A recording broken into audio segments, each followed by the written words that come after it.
একটু খেয়াল করে দেখেন। বাজান তো মা খুব অসুস্থ, আমার 10,000 টাকা দে। আমি হজে যাচ্ছি, তুমি জানো না এই মুহূর্তে আমার কাছে টাকা পয়সার সংকট আছে, আমি কোনো টাকা দিতে পারবো না। বাজান 10,000 টাকা যদি না দিস তোর মাকে বাঁচায় নিয়ে যাবে না। শোনো আব্বা, আমি ফরজ কাজে যাচ্ছি, তুমি বাধা দিই না। তুমি কি জানো সৌদি রিয়ালের দাম কত? তোমার যদি আমি টাকা দিতে হলে মনে যেই খাবান কি?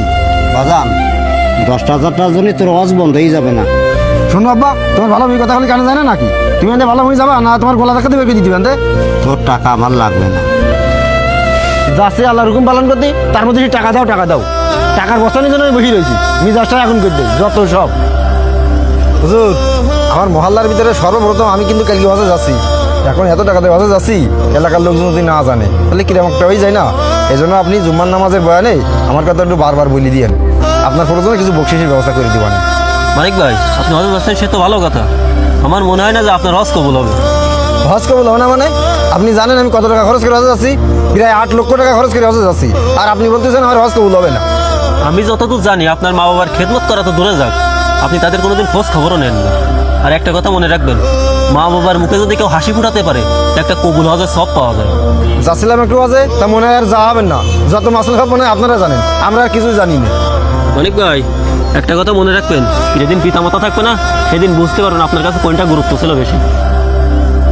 মানিক, বাজান একটু বাড়িয়ে দিন।